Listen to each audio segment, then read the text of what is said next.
নমস্কার বন্ধুরা, সবাই নিশ্চয়ই ভালো আছেন। আমার আরেকটি নতুন ব্লগে সবাইকে স্বাগতম। ছোটোবেলা থেকে বাড়িতে নর্মালি যেইভাবে পায়েস খেয়ে আসি, আমি চাইছিলাম আজকে একটু অন্যভাবে বানাতে। নর্মালি তো বাড়িতে দেখতাম যে দুধের মধ্যে চাল দিয়ে চালটাকে ভালোভাবে সেদ্ধ করে নিত। আমি আজকে চালটাকে অল্প ঘিয়ের মধ্যে ভেজে নিয়েছিলাম, তাহলে ঘিয়ের একটা ভালো স্মেল আসে, ফ্লেভারটা খুব সুন্দর আসে একটা।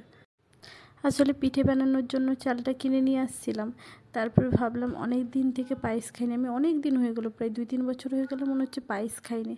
তাই ভাবলাম যে না, পিঠে তো যে কোনো সময় বানানো যাবে, তাই অল্প চাল দিয়ে ভাবলাম পায়েসটাই বানিয়ে খাই। তাই যেইভাবে সেই কাজ, দোকান থেকে সব কিছু নিয়ে এসে পায়েস বানানোর জন্য প্রিপারেশন শুরু করে দিলাম। তারপরে নর্মালি যেই প্রসিডিওরে পায়েস হয়, মানে চালের মধ্যে দুধ দিয়ে বানিয়ে নিয়েছিলাম। হ্যাঁ, আর একটা জিনিস, এখানে চিনির পরিবর্তে আমি দিয়েছিলাম কদবা মিষ্টি। অনেকেই হয়তো চিনি মিষ্টিটা, আবার অনেকে হয়তো নাও চিনতে পারে। কদবা মিষ্টি একটা হয় গোল গোল, বেশ মানে বড় বড় বেশ গোল গোল টাইপের একটা মিষ্টি হয়, ওইটা দিয়েই আমি বানিয়েছিলাম আজকের পায়েসটা। তাহলে পায়েসটা কী হয়, ফ্রেশ সাদা থাকে। আর কাজু কিশমিশের সঙ্গে আমি অল্প চিনে বাদামও দিয়েছিলাম। যত বেশি বাদাম দেওয়া হয় তত টেস্টটা ভালো হয়, তাই অল্প মানে অল্প নয়, একটু বেশি করেই বাদাম দিয়ে দিয়েছিলাম।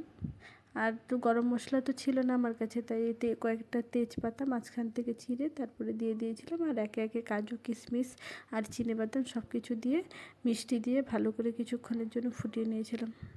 আর এই কদমা মিষ্টিটা দেওয়ার আরেকটা কারণ হলো, মানে চিনির পরিমাণটা ওটাতে কম থাকে। চিনি আর চালের গুঁড়ো দিয়ে মিষ্টিটা তৈরি হয় তো, আর তাহলে মিষ্টিও ঠিকঠাকভাবে হয় আর চিনিটাও কম খাওয়া হয়। তাই কদমা মিষ্টি দিয়েই বানিয়ে নিয়েছিলাম। এবার পায়েস বানানো কমপ্লিট, জাস্ট কালারটা একবার দেখুন কতটা ফ্রেশ সাদা হয়েছে।